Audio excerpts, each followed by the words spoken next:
വൈശമ്പായന മുനി ജനമേജയ രാജാവിനോട് പറയുന്ന യയാതി ചരിതമാണ് നിങ്ങൾ കേട്ടുകൊണ്ടിരിക്കുന്നത്. ശുക്രാചാര്യ മുനിയുടെ ശാപത്താൽ യയാതി രാജാവിന് ജരാനരകൾ ബാധിച്ചു. ആരെങ്കിലും ഈ ജരാനര ഏറ്റുവാങ്ങിയാൽ അത്രയും കാലത്തേക്ക് ജരാനരയുടെ ദോഷത്തിൽ നിന്ന് വിട്ടുനിൽക്കാൻ സാധിക്കുമെന്ന ശാപമോക്ഷവും കൊടുത്തു. യയാതിക്ക് ദേവയാനിയിൽ 2 പുത്രന്മാരും ശർമ്മിഷ്ഠയിൽ 3 പുത്രന്മാരുമാണ് ഉണ്ടായത്. തൻ്റെ മക്കൾ ഈ ജര ഏറ്റുവാങ്ങുമെന്ന് യയാതിക്ക് പൂർണ്ണ വിശ്വാസമുണ്ടായിരുന്നു.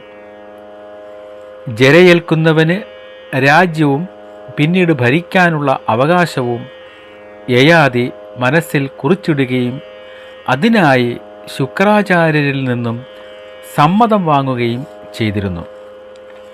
പ്രതീക്ഷയനുസരിച്ച് രാജാവ് മൂത്ത മകനെ സമീപിച്ചപ്പോൾ അവൻ അച്ഛൻ്റെ ആവശ്യം നിരസിക്കുകയാണ് ഉണ്ടായത്. അങ്ങനെ 4 മക്കളും പിതാവിൻ്റെ ആഗ്രഹത്തെ തള്ളിപ്പറഞ്ഞപ്പോൾ 5ാമത്തെ പുത്രനായ ശർമ്മിഷ്ഠയുടെ പുത്രനായ പൂരുവാണ് അച്ഛനായ യയാതിക്ക് പ്രതീക്ഷ നൽകിയത്.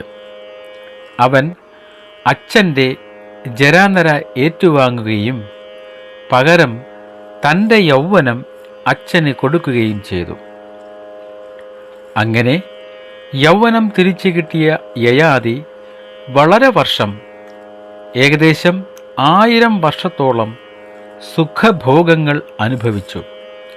മോഹം പോലെ, ഉത്സാഹം പോലെ, കാലം പോലെ, സുഖം പോലെ, ധർമ്മം തെറ്റാത്ത വിധം, രാജോചിതമായ വിധം ദേവന്മാരെ യജ്ഞം കൊണ്ട് തർപ്പണം ചെയ്ത് പിതൃക്കളെ ശ്രാദ്ധങ്ങളാൽ പ്രീതരാക്കി അനുഗ്രഹത്താൽ ദുഃഖിതരെ സന്തോഷിപ്പിച്ച് ഇഷ്ടദാനത്താൽ ബ്രാഹ്മണരെ സന്തോഷിപ്പിച്ച് അന്നപാനാദികളിൽ വഴിപോക്കരുടെ മനം കുറിപ്പിച്ച്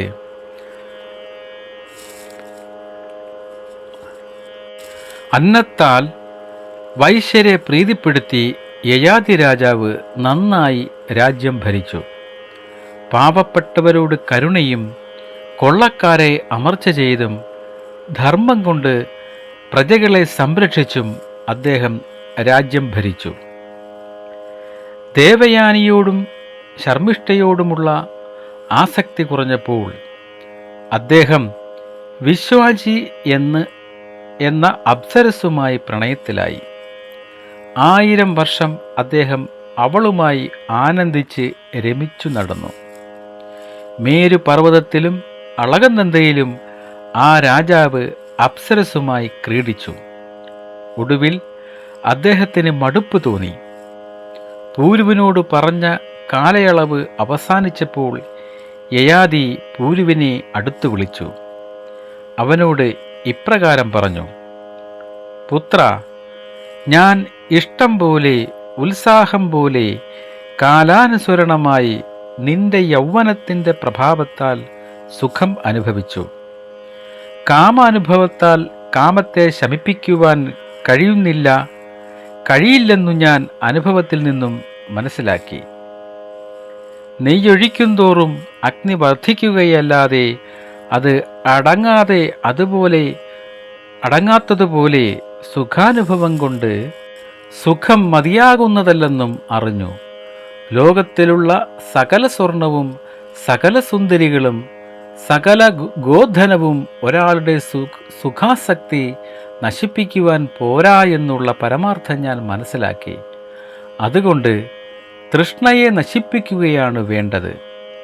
തൃഷ്ണയെ കൈവിടുവാൻ മൂഢന്മാർക്ക് കഴിയുകയില്ല. അഗ്നിയിലിട്ടാലും ദഹിക്കാത്തതാണ് അത്. പ്രാണൻ പോകുന്നതുവരെ വിട്ടുപിരിയാത്ത രോഗമാണ് ആഗ്രഹം. അതു വെടിഞ്ഞവനെ സുഖം ലഭിക്കുകയുള്ളൂ. വിഷയത്തിൽ ഭ്രമിച്ച് 1000 വർഷം കഴിഞ്ഞത് ഞാൻ അറിഞ്ഞില്ല. എന്നിട്ടും തൃഷ്ണ വർദ്ധിക്കുന്നതേയുള്ളൂ, ലേശം പോലും കുറയുന്നില്ല. ഈ പരമാർത്ഥം അറിഞ്ഞ ഞാൻ തൃഷ്ണയെ വിട്ട് ബ്രഹ്മത്തിൽ മനസ്സുവെക്കുകയാണ്. ഞാൻ മൃഗങ്ങളോടൊപ്പം വനവാസത്തിനു പോവുകയാണ്. മകനെ പൂരു, ഞാൻ നിന്റെ ത്യാഗത്തിൽ സന്തോഷിക്കുന്നു. നിനക്കു നല്ലതു വരട്ടെ.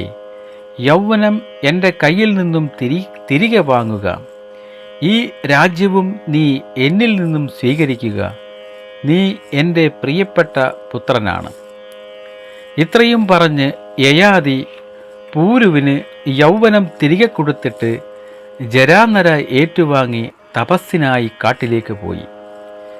യൗവനം കിട്ടി പൂർവാധികം സുന്ദരനായ പൂരു രാജ്യം കയ്യേറ്റു. കാട്ടിലേക്ക് യയാതി പോകുമ്പോൾ ചില നാട്ടുകാർ രാജാവിനോട് ചോദിച്ചു, ദേവയാനീ പുത്രനായ മൂത്തവനായ യദു നിൽക്കെ ഏറ്റവും ഇളയവനായ പൂരുവിന് രാജ്യം നൽകാൻ കാരണമെന്താണ്?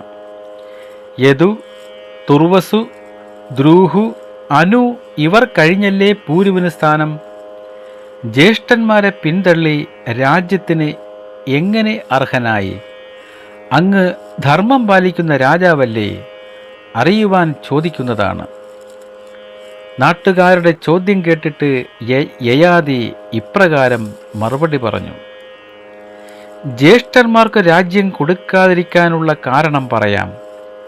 ഒരു പിതാവിൻ്റെ ആജ്ഞ, എൻ്റെ ആജ്ഞ അവൻ കേട്ടില്ല, കൂട്ടാക്കിയില്ല. അച്ഛനുമായി പ്രതികൂലിക്കുന്ന പുത്രൻ പുത്രനല്ല, പുത്രസ്ഥാനത്തിനർഹനല്ല. അതു നിശ്ചയമാണ്. മഹാന്മാരുടെ അഭിപ്രായം അതാണ്. മാതാപിതാക്കൾക്ക് എപ്പോഴും ഹിതവും പഥ്യവും ചെയ്തു ജീവിക്കുന്ന പുത്രനാണ് പുത്രൻ. മാതാപിതാക്കൾക്ക് താങ്ങും തണലുമായി നിൽക്കുന്നവനാണ് പുത്രൻ. യദു ആദ്യം എന്നെ നിന്ദിച്ചു, മറ്റുള്ളവരും നിന്ദിച്ചു. പൂരുവാണെങ്കിലോ ഉത്തമ മിത്രത്തെപ്പോലെ ആദരിക്കുകയും ഞാൻ പറഞ്ഞ വിധം ചെയ്യുകയും എന്നെ സൽക്കരിക്കുകയും ചെയ്തു. അതുകൊണ്ട് എൻ്റെ പിന്തുടർച്ചാർഹൻ അവനാണ്. ഇളയവനാണെങ്കിലും എന്നിൽ കനിഞ്ഞ് എൻ്റെ ജര ഏറ്റു വാങ്ങിയ അവനാണല്ലോ രാജ്യത്തിന് അടുത്ത അവകാശി. എൻ്റെ കാമം സാധിപ്പിച്ചതിന് എല്ലാത്തിനും അവൻ അർഹനാണ്. ശുക്രമുനി എനിക്ക് അതിന് അനുവാദവും തന്നിട്ടുണ്ട്. അതിനാൽ നിങ്ങൾ എല്ലാവരും പൂരുവിനെ രാജാവാക്കിയതിൽ സമ്മതിച്ചാലും. അതു കേട്ട നാട്ടുകാർ പറഞ്ഞു, മാതാപിതാക്കൾക്ക് ഹിതം ഏതു പുത്രൻ ചെയ്യുന്നുവോ അവൻ ഇളയവനാണെങ്കിലും എല്ലാ മംഗളങ്ങൾക്കും പാത്രമാകും. ഹേ രാജാവേ, ഭവാന്റെ ഇഷ്ടം ചെയ്യുന്ന ഈ പൂരു തന്നെയാണ് രാജ്യത്തിന് അർഹനായ പുത്രൻ. പിന്നെ ശുക്രന്റെ വരവുമുണ്ടെങ്കിൽ പറയേണ്ടതില്ലല്ലോ. അങ്ങനെയാണ് പൂരു രാജ്യാവകാശം നേടിയത്. യയാതിയുടെ ഈ 5 മക്കളിൽ നിന്ന് 5 വംശപരമ്പരയുണ്ടായി. യദുവിൽ നിന്ന് യാദവ വംശം ഉണ്ടായി. കൃഷ്ണൻ ഈ വംശത്തിലാണ് പിറന്നത്. തുർവസുവിൽ നിന്ന് യവനവംശവും ദ്രൂഹുവിൽ നിന്ന് ഭോജവംശവും അനുവിൽ നിന്ന് മ്ലേച്ഛ വംശവും ഉണ്ടായി. പുരുവിൽ നിന്നാണ് പൗരവംശം ഉണ്ടായത്. വൈശമ്പായന മുനി പറയുകയാണ്, ഹേ ജനമേജയ രാജാവേ, അങ്ങ് പൂരുവിൻ്റെ വംശത്തിൽ പിറന്നവനാണ്. 1000 വർഷം ഭൂമി ഭരിക്കുവാൻ തക്ക കെൽപ്പുള്ള ജിതേന്ദ്രനാണ് ഭവാൻ. പിന്നീട് യയാതി രാജാവ് കാട്ടിൽ വെച്ച് മരണമടഞ്ഞ് സ്വർഗം പ്രാപിച്ചു. അദ്ദേഹം സുന്ദര കോമളനായി സ്വർഗത്തിൽ എത്തി. വൈശമ്പായനൻ ജനമേജയ രാജാവിനോട് പറയുകയാണ്, യയാതി സ്വർഗത്തിലെത്തി വളരെ നാൾ സ്വർഗീയ സുഖങ്ങൾ അനുഭവിച്ചു. ഒരു നാൾ സ്വർഗാധിപതിയായ ഇന്ദ്രൻ യയാതിയെ സ്വർഗത്തിൽ നിന്നും കീഴ്പോട്ടു വീഴ്ത്തി. അങ്ങനെ സ്വർഗത്തിൽ നിന്നും നിലംപൊത്തി ഭൂമിയിലേക്ക് പതിച്ചു. പക്ഷേ ഭൂമിയിൽ പതിക്കുന്നതിന് മുൻപ് അദ്ദേഹം വീഴാതെ ആകാശത്തിൽ തങ്ങി നിന്നു. പിന്നെ സ്വർഗത്തിലേക്ക് ഉയർന്നു. അത് കഴിഞ്ഞ് യയാതി, വസുമനസ്, അഷ്ടകൻ, പ്രദർധനൻ, ശിബി എന്നിവരോട് കൂടിച്ചേർന്ന് എന്നാണ് കേട്ടിട്ടുള്ളത്. എന്ത് കർമ്മം കൊണ്ടാണ് യയാതി വീണ്ടും സ്വർഗം പ്രാപിച്ചത്? അതൊക്കെ ഒന്ന് വിസ്തരിച്ച് പറഞ്ഞു തരാമോ എന്ന് ജനമേജയൻ വൈശമ്പായ മുനിയോട് ചോദിച്ചു. ആ കഥ വൈശമ്പായന മുനി പറഞ്ഞു തുടങ്ങി. നഹുഷപുത്രനായ യയാതി തൻ്റെ ഇളയ മകനായ പൂരുവിനെ രാജ്യാഭിഷേകം ചെയ്യിച്ചിട്ട് വനവാസം സ്വീകരിച്ചു. രാജ്യാതിർത്തികളിൽ യദു മുതലായവരെ നിയമിച്ചു. അതിനുശേഷം ഫലമൂലങ്ങൾ ഭക്ഷിച്ച് കാട്ടിൽ വളരെ നാൾ കഴിഞ്ഞു. തനിക്കൊക്കുന്ന വിധം പൂജാവിധികൾ നടത്തി. നെന്മണി പറക്കിയെടുത്ത് ഭക്ഷണമുണ്ടാക്കി അതിൽ നിന്നും ദാനം ചെയ്തു. മിച്ചമുള്ളത് ഭക്ഷിച്ചും ജീവിതം മുന്നോട്ടു നീക്കി. ഇങ്ങനെ 1000 വർഷം അദ്ദേഹം കാട്ടിൽ ജീവിച്ചു. മൗനവ്രതം പൂണ്ട് ജലം മാത്രം കുടിച്ച് 30 വർഷം ജീവിച്ചു. പിന്നെ 1 വർഷം വായു മാത്രം ഭക്ഷിച്ചു ജീവിച്ചു. ആ സ്ഥിതിയിൽ പഞ്ചാഗ്നി മധ്യത്തിൽ 1 വർഷം തപസ് ചെയ്തു. ഒറ്റക്കാലിൽ നിന്ന് 6 മാസം വായു മാത്രം തിന്ന് തപസ് ചെയ്തു. അതിനുശേഷമാണ് മരണമടഞ്ഞ് സ്വർഗത്തിലെത്തിയത്. സ്വർഗത്തിലെത്തിയ യയാതിയെ ദേവഗണങ്ങൾ വേണ്ട വിധത്തിൽ പൂജിച്ച് സ്വീകരിച്ചു. ദേവലോകം, ബ്രഹ്മലോകം എന്നിവിടങ്ങളിൽ ആ മഹാൻ വളരെക്കാലം സുഖം അനുഭവിച്ചു കഴിഞ്ഞു. ഒരു ദിവസം യയാതി ദേവേന്ദ്രനുമായി സംസാരിച്ചു കൊണ്ടിരിക്കെ ദേവേന്ദ്രൻ ചില ചോദ്യങ്ങൾ ചോദിച്ചു. ഭവാന്റെ രൂപത്തെ ഏറ്റുവാങ്ങി പണ്ട് പൂരു ജരാനരകൾ ബാധിച്ചു വാണതിന് ശേഷം അവനു ഭവാൻ രാജ്യപദം കൊടുത്തിട്ട് എന്താണ് പറഞ്ഞത്? സത്യമായ ആ വാക്കുകൾ കേൾക്കാൻ ഞാൻ ആഗ്രഹിക്കുന്നു. യയാതി പറഞ്ഞു, പൂരു, നിന്റെ നാട് ഗംഗാ യമുന നദികൾക്കിടയിൽ കിടക്കുന്നു. നീ മണ്ണിൻ്റെ നടുക്ക് മന്നവനായി വാഴുക. അതിർത്തി നിന്റെ അഗ്രജന്മാർ കാത്തുകൊള്ളും. പൂരു, കോപം നിന്നിൽ ഇല്ലാതിരിക്കണം. കോപിക്കുന്നവനേക്കാൾ ശ്രേഷ്ഠൻ കോപമില്ലാതിരിക്കുന്നവനാണ്. ക്ഷമയുള്ളവൻ ക്ഷമയില്ലാത്തവനേക്കാൾ ശ്രേഷ്ഠനാണ്. മനുഷ്യരല്ലാത്തവരേക്കാൾ ശ്രേഷ്ഠരാണ് മനുഷ്യർ. അതുപോലെ തന്നെ അറിവില്ലാത്തവനേക്കാൾ അറിവുള്ളവൻ ശ്രേഷ്ഠനാണെന്ന് നീ ധരിക്കണം. തന്നെ ശകാരിക്കുന്നവരെ അങ്ങോട്ട് ശകാരിക്കരുത്. ക്ഷമയുള്ളവൻ്റെ താപം തന്നെ ശകാരിക്കുന്നവരെ ദഹിപ്പിക്കും. നിന്ദിക്കുന്നവൻ്റെ സുഹൃതത്തെ ക്ഷമാവാൻ നേടുകയും ചെയ്യും.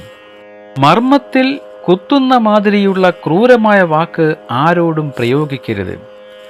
ആഭിചാരാദികളായ ദുഷ്ടകർമ്മങ്ങളോ മറ്റ് നീചപ്രവൃത്തികളോ ചെയ്ത് അന്യരെയോ ശത്രുക്കളെയോ വശത്താക്കാൻ ശ്രമിക്കരുത്. അന്യന് മനോവേദനയുണ്ടാക്കുന്ന വാക്ക് ഹിംസയാണ്, പാപമാണ്. അത് ആരിലും പാടില്ല. അങ്ങനെയുള്ള വാക്ക് പറയുന്നവൻ്റെ മുഖത്ത് അധിവസിക്കുന്നത് ഐശ്വര്യമല്ല, രാക്ഷസിയാണ്. അവൻ അശ്രീകരനാണെന്ന് മനസ്സിലാക്കണം.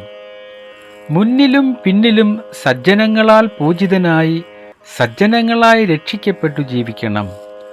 അസത്തുക്കളുടെ നിന്ദാവാക്കുകൾ എല്ലായ്പ്പോഴും ക്ഷമിക്കണം. സജ്ജനങ്ങളുടെ ആചാരത്തെ സ്വീകരിച്ച് സച്ചരിതനാവുകയും വേണം. വാക്കാകുന്ന കൂർത്ത ശരങ്ങൾ വായിൽ നിന്ന് പുറപ്പെട്ടാൽ അതേൽക്കുന്നവൻ്റെ നില വളരെ കഷ്ടമാണ്. അത് രാവും പകലും മർമ്മം തുളച്ചുകൊണ്ടേയിരിക്കും. അത്തരം വാക്കുശരങ്ങളെ ആരും ആരിലും പ്രയോഗിക്കരുത്. ജീവികളിൽ കാരുണ്യവും സൗഹാർദ്ദവും ദാനവും മധുരഭാഷണവും ഈ 4 സേവനങ്ങളെക്കാൾ മഹത്തായ ഈശ്വര പൂജ 3 ലോകത്തിലും വേറെ ഇല്ല. അതുകൊണ്ട് നല്ല വാക്ക് പറയുക, പരുഷവാക്ക് പറയാതിരിക്കുക, പൂജ്യരെ ബഹുമാനിക്കുക, ശക്തി പോലെ ദാനം ചെയ്യുക, ആരോടും ഒന്നും ഇരക്കാതെ ജീവിക്കുക. ഇതൊക്കെയാണ് ഞാൻ പൂരുവിന് രാജ്യം നൽകിക്കൊണ്ട് ഉപദേശിച്ചതെന്ന് യയാതി ഇന്ദ്രനോട് പറഞ്ഞു. ഇന്ദ്രൻ വീണ്ടും ചോദിച്ചു, ഹേ രാജാവേ, ഭവാൻ കർമ്മങ്ങളൊക്കെ വിട്ട് ഗൃഹം വെടിഞ്ഞ് വനത്തിൽ പോയല്ലോ. ഭവാനോട് ഞാൻ ഒരു കാര്യം ചോദിക്കട്ടെ. അങ്ങ് തപസ്സുകൊണ്ട് ഇപ്പോൾ ആരോട് തുല്യനായിട്ടുണ്ടെന്ന് പറഞ്ഞാലും? യയാതി പറഞ്ഞു, ദേവമാനുഷ ഗന്ധർവ മഹർഷി ഗണങ്ങളിൽ തപസ്സുകൊണ്ട് എന്നോട് തുല്യനായി, എന്നോട് കിടനിൽക്കുന്നവനായി ആരും തന്നെയില്ല. ആരെയും കാണുന്നില്ല വാസവ. ഇന്ദ്രന് ആ മറുപടി ഇഷ്ടപ്പെട്ടില്ല. ഇന്ദ്രൻ പറഞ്ഞു, തുല്യന്മാരെയും മേലുള്ളവരെയും താഴെയുള്ളവരെയും അവരുടെ യോഗ്യതകൾ ചിന്തിക്കാതെ നിന്ദിക്കുകയാൽ നിന്റെ ഗതിക്ക് അന്തം വന്നിരിക്കുന്നു. മൃഗങ്ങളെപ്പോലും നിസാരങ്ങളെന്ന് പറഞ്ഞ് അപമാനിച്ചുകൂടാ. നിന്റെ പുണ്യം അവസാനിച്ചിരിക്കുന്നു. നീ സ്വർഗത്തിൽ നിന്നും താഴെ വീഴണം. അതുകേട്ട് യയാതി പറഞ്ഞു, അങ്ങനെയാണെങ്കിൽ സുരന്മാരെയും ഗന്ധർവന്മാരെയും നരന്മാരെയും ഞാൻ അപമാനിച്ചതുകൊണ്ട് എൻ്റെ പുണ്യം തീർന്നു പോയെങ്കിൽ, സ്വർഗത്തിൽ നിന്നും നിലതെറ്റി വീഴുകയാണെങ്കിൽ ഞാൻ സജ്ജനങ്ങളുടെ മധ്യത്തിൽ പോയി വീഴണമെന്ന് എനിക്ക് ആശയുണ്ട്. അതിന് ഭവാൻ അനുഗ്രഹിക്കണേ.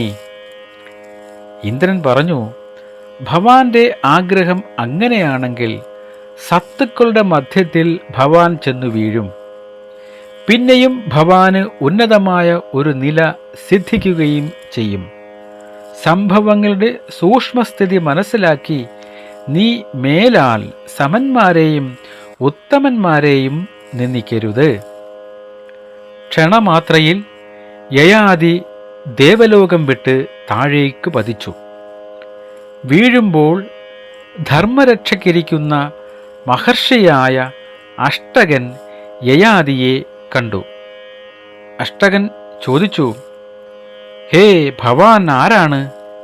യൗവനയുക്തനായി തേജസ്സിനാൽ അഗ്നി പോലെ ജ്വലിക്കുന്നവനും കാറടഞ്ഞ് അന്ധകാരാവൃതമായ ആകാശത്തു നിന്നും വീഴുന്ന സൂര്യദേവനെപ്പോലെ ദിവ്യനും സൂര്യാഗ്നി തുല്യപ്രഭാവനുമായ ഭവാൻ ആരാണ്? കാന്തിമാനായ ഭവാൻ വീഴുന്നത് കാണുമ്പോൾ എന്താണ് ഇതിനുള്ള കാരണമെന്ന് ഞങ്ങൾ അത്ഭുതത്തോടെ ചിന്തിക്കുന്നു. അഷ്ടകന്റെ കൂടെയുണ്ടായിരുന്ന പ്രദർധനൻ, വസുമനസ്, ശിബി എന്നിവരും ചോദിച്ചു, ഭവാന്റെ പതനത്തിനുള്ള കാരണമെന്താണ്? ചോദിക്കുവാൻ ഞങ്ങൾ ശക്തരല്ല, എങ്കിലും ദിവ്യരൂപ ഞങ്ങൾ ചോദിക്കുന്നു, ഭവാൻ ആരാണ്? എന്താണ് വീഴുവാൻ കാരണം? ഹേ ശക്രതുല്യ, ഭവാൻ ഭയപ്പെടേണ്ട, വിഷാദിക്കുകയും വേണ്ട. സത്തുക്കളുടെ മധ്യത്തിൽ വാഴുന്ന ഭവാനെ എതിർക്കുവാൻ ദേവേന്ദ്രന് പോലും കഴിയുകയില്ല. ക്ഷയിച്ചു പോകുന്ന സജ്ജനത്തിന് ആശ്രയം സജ്ജനം തന്നെയാണ്. സത്തുക്കൾ എല്ലാറ്റിനും പോന്നവരാണ്. ഭവാൻ സജ്ജനാവലംബനാണ്. ദഹിപ്പിക്കുവാൻ ശക്തനാണ് അഗ്നി. ഭാരം ചുവക്കുവാൻ ശക്തയാണ് ഭൂമി. പ്രകാശിക്കുവാൻ ശക്തനാണ് സൂര്യൻ. അതുപോലെ സത്തുക്കളുടെ മധ്യത്തിൽ അതിഥിയായി ഏതു വഴിയാത്രക്കാരനും ശക്തിമാനാണ്. ഈ വാക്കുകൾ കേട്ട് യയാതി പറഞ്ഞു, ഞാൻ നഹുഷപുത്രനായ യയാതിയാണ്. പൂരുവിൻ്റെ പിതാവാണ്. സർവഭൂതങ്ങളെയും അപമാനിച്ചു എന്ന പാപം മൂലം ദേവ സുരൽഷി ലോകം വിട്ട് അല്പപുണ്യനായി ഇതാ നിലതെറ്റി കീഴോട്ട് വീഴുകയാണ്. നിങ്ങളെക്കാളൊക്കെ വയസ്സ് എനിക്ക് ഏറുന്നതുകൊണ്ട് ഞാൻ നിങ്ങളെ അഭിവാദ്യം ചെയ്യുന്നില്ല. വിദ്യ കൊണ്ടോ തപസ്സുകൊണ്ടോ ജന്മം കൊണ്ടോ വൃദ്ധനായവൻ ദ്വിജന്മാർക്കു കൂടി പൂജ്യനാണെന്ന് കേൾക്കുന്നു. വിദ്യാദികളെപ്പറ്റി ചിന്തിക്കുന്നില്ല. മൂപ്പിളപ്പത്തെപ്പറ്റി മാത്രം ചിന്തിച്ചാണ് ഞാൻ വഴങ്ങാതിരിക്കുന്നത്. തെറ്റിദ്ധരിക്കരുതേ. അതുകേട്ട് അഷ്ടകൻ പറഞ്ഞു, വയോവൃദ്ധനായതുകൊണ്ട് ഇളയവരെ വന്ദിക്കുന്നില്ല എന്ന് ഭവാൻ പറഞ്ഞുവല്ലോ. അത് ഒരിക്കലും ന്യായമല്ല. വിദ്യയ്ക്കും തപസ്സിനുമാണ് യോഗ്യത. കേവലം ജന്മം കൊണ്ടുള്ള ശ്രേഷ്ഠത നിസ്സാരമാണ്. വിദ്യാവൃദ്ധനെയും തപോവൃദ്ധനെയും ബ്രാഹ്മണൻ പൂജിക്കുന്നു, വയോവൃദ്ധനല്ല പൂജ്യൻ. യയാതി പറഞ്ഞു, സൽക്കർമ്മങ്ങൾക്കൊക്കെ എതിരാണ് പാപം. നരകഫലം ദാനം ചെയ്യുന്ന ആ പാപം അഹങ്കാരിയിൽ ഒഴിയാതെ നിൽക്കുന്നു. അസന്മാർഗികമായ ആ ജീവിതമാർഗം സജ്ജനങ്ങൾ അനുവർത്തിക്കാറില്ല. അവർ എപ്പോഴും സത്കർമ്മങ്ങളെ പോഷിപ്പിക്കുവാൻ തന്നെ ഒരുങ്ങി വാഴുന്നു. ഞാൻ അല്പം അഹങ്കാരിയായി തീരുകയാൽ സ്വർഗത്തിൽ നിന്ന് അധപ്പതിച്ചു. എനിക്കു വളരെ ധനം ഉണ്ടായിരുന്നു, അതൊക്കെ നശിച്ചു. അതിനുള്ള കാരണം എൻ്റെ പ്രവൃത്തിയുടെ ദോഷമാണ്. ഇനി പോയതൊന്നും എനിക്ക് കിട്ടുകയില്ല എന്നു മനസ്സിൽ നിശ്ചയിച്ച് സ്വന്തം നന്മയെ ദൃഢമായി ചിന്തിച്ച് ജീവിക്കുന്നവനാണ് ജീവിത തത്വത്തെ സൂക്ഷ്മമായി അറിയുന്ന മഹാൻ. വളരെ ധനം ചെലവിട്ട് ഉത്കൃഷ്ടമായ പല യാഗങ്ങൾ നടത്തുന്നവനും എല്ലാ വിദ്യകളിലും ശരിയായ വിദ്യാഭ്യാസം സിദ്ധിച്ചവനും വേദം അഭ്യസിച്ച് തപോവൃത്തിയിൽ വാഴുന്നവനും മോഹാദികൾ നീങ്ങി സ്വർഗത്തെ പ്രാപിക്കുന്നു. ഐശ്വര്യം വർദ്ധിക്കുന്നത് കണ്ട് ആരും സന്തോഷിക്കരുത്. ഐശ്വര്യമില്ലല്ലോ എന്ന് വെച്ച് ദുഃഖിക്കുകയും അരുത്. ജീവിത രഹസ്യങ്ങൾ അറിയുവാൻ വേദങ്ങൾ പഠിക്കണം. അഹങ്കാരിയാകാതെ ജീവിക്കണം. ഈ പ്രപഞ്ചം പലതരം ജീവജാലങ്ങളാൽ നിറഞ്ഞിരിക്കുന്നു. അവയുടെ എല്ലാം സ്വഭാവങ്ങൾ ഒന്നിനോടൊന്ന് പൊരുത്തപ്പെടാത്തതാണ്. ചിലർ ധർമ്മത്തിൽ ആസക്തരാകും, മറ്റു ചിലർ അതിനു വിപരീതരാകും. അതുകൊണ്ട് ചിന്തിക്കേണ്ടതുണ്ട്. ഉത്സാഹങ്ങളും യോഗ്യതകളുമെല്ലാം വ്യർത്ഥമാണ്. മൂഢന്മാർ ചിലപ്പോൾ സുകൃതികളും പണ്ഡിതന്മാർ പാപികളും ആയെന്നു വന്നേക്കാം. ഈ വക ജീവിത പ്രപഞ്ച രഹസ്യങ്ങളെല്ലാം നല്ലതുപോലെ അറിയുന്ന പണ്ഡിതൻ സുഖവും ദുഃഖവും അനുഭവിക്കുമ്പോൾ സന്തോഷം കൊണ്ടും സന്താപം കൊണ്ടും ആത്മഹിംസ ചെയ്യാറില്ല. ദൈവകൽപ്പന കൊണ്ടാണ് ഓരോ ജീവിയും സുഖവും ദുഃഖവും അനുഭവിക്കുന്നത്. ആരും അവരുടെ സാമർഥ്യം കൊണ്ട് ഒന്നും നേടുന്നില്ല. ഈ തത്വം നല്ലതുപോലെ അറിഞ്ഞ് ഏതിനും ദൈവമാണ് പ്രമാണമെന്നു ധരിക്കുക. ദുഃഖത്തിൽ വ്യസനിക്കുകയും സുഖത്തിൽ സന്തോഷിക്കുകയും ചെയ്യരുത്. അങ്ങനെ ചെയ്യുന്നത് അജ്ഞത കൊണ്ടാണ്. സുഖദുഃഖങ്ങളിൽ ഒരേ ഭാവമേ തോന്നാവൂ. എല്ലാം ദൈവശക്തിയുടെ വിലാസമാണെന്ന് മനസ്സിൽ ധരിക്കുന്നവർ ഒരിക്കലും വ്യസനിക്കുകയോ സന്തോഷിക്കുകയോ ചെയ്യുകയില്ല.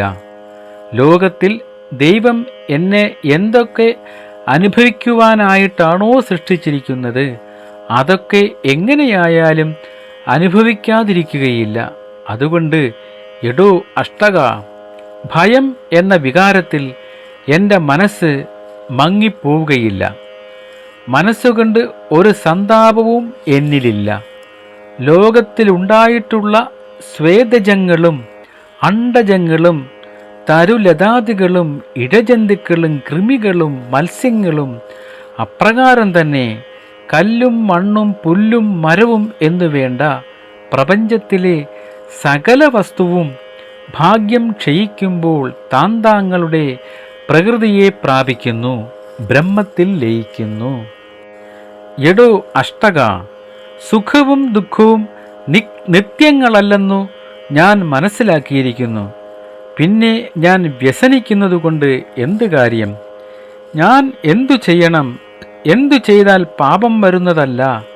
ഇതൊന്നും നിശ്ചയിക്കുവാൻ വയ്യാത്തതാകയാൽ ഞാൻ ദുഃഖത്തെ അകറ്റി ശ്രദ്ധയോടെ ഇരിക്കുകയാണ്. വൈശമ്പായനൻ പറഞ്ഞു. മാതാമഹനായ യയാതി ഇപ്രകാരം പറഞ്ഞപ്പോൾ അഷ്ടകൻ പിന്നെയും ചോദ്യം ചോദിച്ചു. അഷ്ടകൻ ചോദിച്ചു, അല്ലയോ രാജശ്രേഷ്ഠ, അങ്ങു പ്രധാനപ്പെട്ട ഏതേത് ലോകങ്ങളിൽ എത്രയെത്ര കാലം ഏതേത് വിധം സുഖങ്ങൾ എങ്ങനെയൊക്കെ അനുഭവിച്ചു? അതൊക്കെ ഒന്ന് വിസ്തരിച്ചു പറഞ്ഞു കേൾക്കുവാൻ ആഗ്രഹിക്കുന്നു. അങ്ങ് ആത്മതത്വങ്ങൾ സൂക്ഷ്മമായി അറിയുന്ന നാരദാദി മഹർഷിമാരെ പോലെ ധർമ്മശാസ്ത്രം പറയുന്നുവല്ലോ. യയാതി പറഞ്ഞു, ഞാൻ സാർവഭൗമനായി വളരെക്കാലം രാജ്യം ഭരിച്ചു, മഹാലോകങ്ങളെ ജയിച്ചു, 1000 വർഷം അവിടെ പാർത്തു. പിന്നെ ഞാൻ പരലോകത്തെത്തി. 1000 പ്രവേശനദ്വാരവും 100 യോജന വീതിയും ഉള്ള ഇന്ദ്രലോകത്ത് ഞാൻ ചെന്നു. ഒരു 1000 വർഷം അവിടെ പാർത്തു. പിന്നീട് ഞാൻ ദിവ്യവും നിത്യവും ദുർഗവും ആയ പ്രജാപതിയുടെ പുരത്തിൽ ചെന്ന് 1000 വർഷം അവിടെ പാർത്തു. പിന്നെ ഞാൻ ദേവദേവനായ മഹേശ്വരൻ്റെ ലോകത്തിൽ ചെന്നു. അവിടെയും സുഖം അനുഭവിച്ച് യഥേഷ്ടം പാർത്തു. സുരന്മാരുടെ സൽക്കാരവും ഏറ്റു. തുലാപ്രഭാവനായ ഈശ്വരനെ പോലെ നന്ദനത്തിൽ കാമരൂപനായി 10000 നൂറ്റാണ്ട് പാർത്തു. അവിടെ സ്വർഗത്തിലെ വേശ്യമാരോടുകൂടി രമിച്ചും പുഷ്പഫലാഢ്യമായ സുഗന്ധ കൽപ്പദ്രുമരാജികൾ കണ്ടു രസിച്ചും ആ ദിക്കിൽ ദേവ സുഖത്തോടുകൂടെ വാണുകൊണ്ടിരിക്കെ എൻ്റെ ഭാഗ്യം തീർന്നുപോയി. കാലം കഴിഞ്ഞു. ആ സമയത്ത് ഉഗ്രരൂപനായ ഒരു ദേവൻ വന്ന് ഉറക്കെ 3 പ്രാവശ്യം വിളിച്ചു പറഞ്ഞു, പൊയ്ക്കൊള്ളുക, പൊയ്ക്കൊള്ളുക എന്ന്. ഇത്രയൊക്കെ എനിക്കറിഞ്ഞുകൂടൂ. രാജസിംഹ, പുണ്യം ക്ഷയിച്ച ഞാൻ നന്ദനത്തിൽ നിന്നും കീഴോട്ട് വീണു. വീഴുന്ന സമയത്ത് എൻ്റെ നേരെ കനിവോടുകൂടിയ വാക്കുകൾ ആ ദേവന്മാരുടെ സദസ്സിൽ മുഴങ്ങിക്കേട്ടു. അയ്യോ കഷ്ടം! പുണ്യകീർത്തിമാനായ യയാതി ഇതാ പുണ്യമറ്റ് കീഴോട്ട് വീഴുന്നു. വീഴുമ്പോൾ ഞാൻ സങ്കടത്തോടെ അവരോട് വിളിച്ചു പറഞ്ഞു, സജ്ജനങ്ങളുടെ മധ്യത്തിൽ പോയി വീഴുവാൻ എന്തു വേണ്ടു? അപ്പോൾ ദേവന്മാർ എനിക്ക് നിങ്ങളുടെ യജ്ഞസ്ഥലം ചൂണ്ടിക്കാണിച്ചു തന്നു. ഞാൻ അതുകണ്ട് ഇങ്ങോട്ട് പോന്നു. ഹവിസിൻ്റെ ഗന്ധവും പുകയും എനിക്ക് നിങ്ങളുടെ ഈ സ്ഥലം കാണിച്ചു തന്നു. അങ്ങനെ ഞാൻ ഇങ്ങോട്ട് പോകുന്നു. അഷ്ടകൻ പറഞ്ഞു, കൃതയുഗത്തിൽ പിറന്ന മർത്യരിൽ ശ്രേഷ്ഠനാണ് ഭവാൻ. കാമരൂപനായ ഭവാൻ 10000 നൂറ്റാണ്ട് വാണല്ലോ. പിന്നെ എന്താണ് അതൊക്കെ കൈവിട്ട് ഈ മണ്ണിലേക്ക് വീഴാൻ കാരണം? യയാതി പറഞ്ഞു, കൂട്ടത്തിൽ ഒരുത്തൻ നിർധനനാകുമ്പോൾ അയാളെ രക്തബന്ധികളും ഇഷ്ടരും ബന്ധുക്കളും ഉപേക്ഷിക്കുന്നത് നാം കാണാറുണ്ടല്ലോ. അതുപോലെ തന്നെ പുണ്യം തീർന്നവനെ സ്വർഗത്തിൽ ദേവാധിരാജനും ദേവന്മാരും ഒക്കെ ഉപേക്ഷിക്കും. അഷ്ടകൻ പറഞ്ഞു, കർമ്മങ്ങളുടെ ഫലം നിത്യമാണെന്ന് ശ്രുതികളിലൊക്കെ പറയുന്നു. അനേകം സത്കർമ്മങ്ങൾ ചെയ്തു സമ്പാദിച്ച മഹാപുണ്യത്തിൻ്റെ ഫലമായിട്ടാണ് ഭവാൻ സ്വർഗാദിലോകങ്ങൾ ലഭിച്ചത്. ആ നിലയ്ക്ക് പിന്നെ അങ്ങയുടെ പുണ്യം ക്ഷയിക്കുന്നത് എങ്ങനെയാണ്? അതെനിക്ക് ഒട്ടും മനസ്സിലാകുന്നില്ലല്ലോ. അതാണ് എനിക്ക് മനസ്സിലാകാത്തത്. പ്രജാപതിയുടെ ലോകത്തിൽ ചെന്നവന് അവിടെ നിന്ന് പിന്നെ തിരിച്ചു പോരുകയില്ല എന്നും ശ്രുതിയിൽ ഘോഷിക്കുന്നുണ്ട്. അങ്ങ് അവിടെ 1000 വർഷം വാണു എന്ന് പറഞ്ഞുവല്ലോ. പിന്നെ അവിടെ നിന്നും പോന്നും എന്നും പറയുന്നു. ആകെക്കൂടി എനിക്കൊരു പിടിയും കിട്ടുന്നില്ല. ബ്രഹ്മലോകത്തു നിന്നും സുരലോകത്തു നിന്നും ചെന്നാൽ അവിടെ സ്ഥിരമായി നിൽക്കുവാൻ എന്ത് യോഗ്യതകൾ വേണമെന്ന് അറിയുവാൻ ഞങ്ങൾ ആഗ്രഹിക്കുന്നു. ആത്മജ്ഞാനിയും അനുഭവസമ്പന്നനുമായ അങ്ങയിൽ നിന്ന് അത് കേൾക്കുവാൻ ഞങ്ങൾക്ക് മോഹമുണ്ട്. യയാതി പറഞ്ഞു, രാജാവേ, ഞാൻ പറയാം. കഴുകന്മാർക്കും കുറുനരികൾക്കും ഭക്ഷണത്തിനുതകുന്ന വിഭവമായ ശരീരത്തെ കാത്തു സൂക്ഷിച്ചുകൊണ്ട് പുത്രന്മാർ, പൗത്രന്മാർ എന്ന പേരിലൊക്കെ അറിയപ്പെടുന്ന ആ അവസ്ഥകളെ വർദ്ധിപ്പിച്ചുകൊണ്ട് ജീവിച്ചിരിക്കുന്ന സകലരും ആധ്യാത്മികം, ആദിഭൗതികം, ആദിദൈവികം എന്നീ 3 വിധം ദുഃഖങ്ങളാൽ നരകപ്രായമായ ഈ ഭൂമിയിൽ പതിക്കുകയാണ്. ശരീര സംരക്ഷണത്തിനായി ചെയ്യുന്ന യജ്ഞങ്ങളെല്ലാം നിഷ്ഫലങ്ങളാണെന്നും അതുകൊണ്ടുള്ള ഫലം ഭൂനരക്ലേശമാണെന്നും മനസ്സിലാക്കുക. കാമ്യകർമ്മങ്ങളുടെ എല്ലാം ഫലം ദുരിതാനുഭവം മാത്രമാണെന്ന് വ്യക്തമാക്കുകയാൽ രാജാവേ, നിന്ദ്യവും നിഷിദ്ധവുമായ അതിനെ തീരെ വർജിക്കേണ്ടതാണ്. ഞാൻ എല്ലാം പറഞ്ഞു കഴിഞ്ഞു. ഇനിയും വല്ല സംശയമുണ്ടെങ്കിൽ ചോദിക്കാം.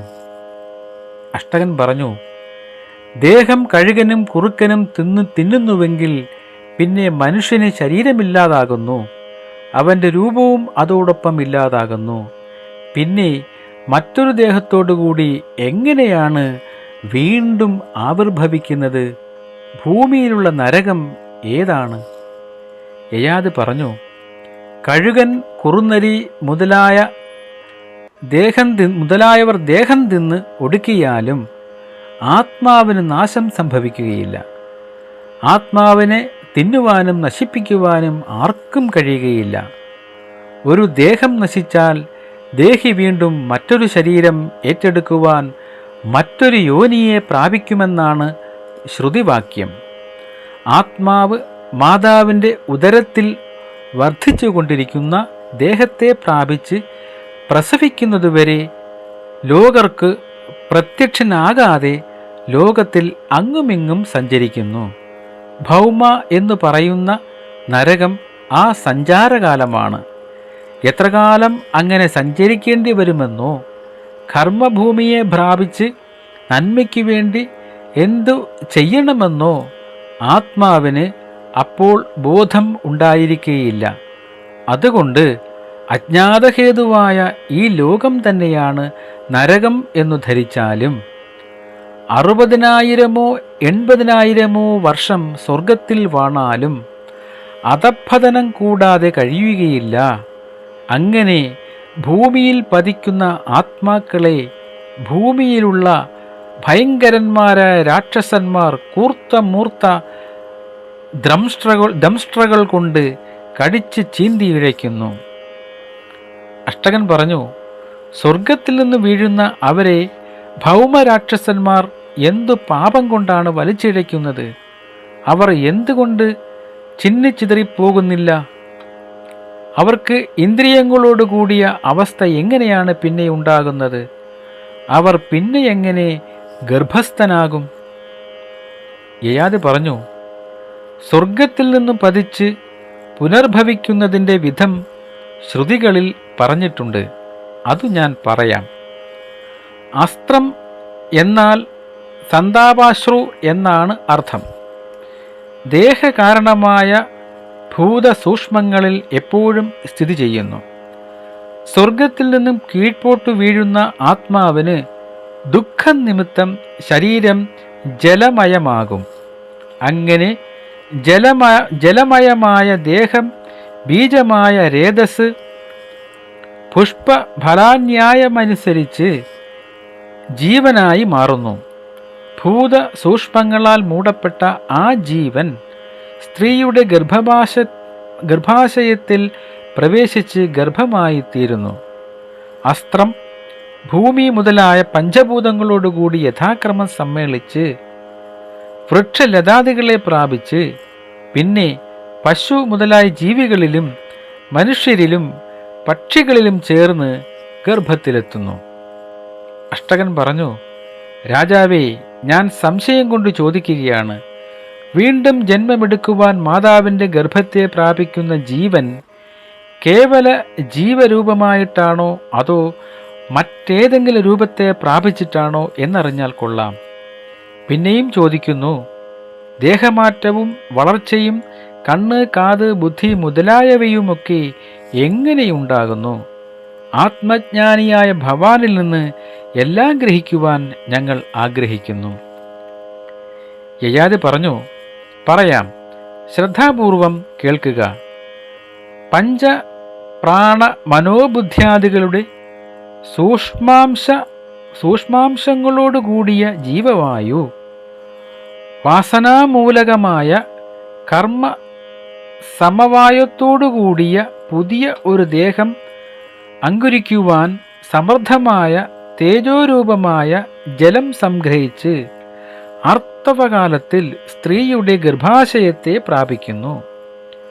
സൂക്ഷ്മഭൂതങ്ങളാൽ തനിക്കു സിദ്ധിച്ച ചുമതലയോടുകൂടി ആ വായു അവിടെ നിന്ന് ക്രമത്തിൽ ഗർഭം വളർത്തുന്നു. ഗർഭം ക്രമത്തിൽ വളർന്ന് അവയവങ്ങൾ തികഞ്ഞ് ബോധം ഉദിക്കുമ്പോൾ മനുഷ്യനായി തീരുന്നു. പ്രസവാനന്തരം ആ ഗർഭം മനുഷ്യാഭിമാനത്തോടു കൂടിയതാകുന്നു. ആ പ്രജയ്ക്ക് പഞ്ചേന്ദ്രിയങ്ങളുടെയും ബുദ്ധിയുടെയും അനുഭവമുണ്ടാകുന്നു. അവൻ ചെവികൾ കൊണ്ട് ശബ്ദം കേട്ടറിയുന്നു, കണ്ണുകൾ കൊണ്ട് കാണുന്നു, മൂക്കുകൊണ്ട് ഗന്ധം അറിയുന്നു, നാവുകൊണ്ട് രസം അറിയുന്നു, തൊലി കൊണ്ട് സ്പർശം അറിയുന്നു, മനസ്സുകൊണ്ട് വസ്തുസ്ഥിതിയും അറിയുന്നു. അല്ലയോ അഷ്ടക, ഇങ്ങനെയാണ് ദേഹികളുടെ ശരീരത്തിലുള്ള സ്ഥിതിയെന്ന് ഭവാൻ ഗ്രഹിച്ചാലും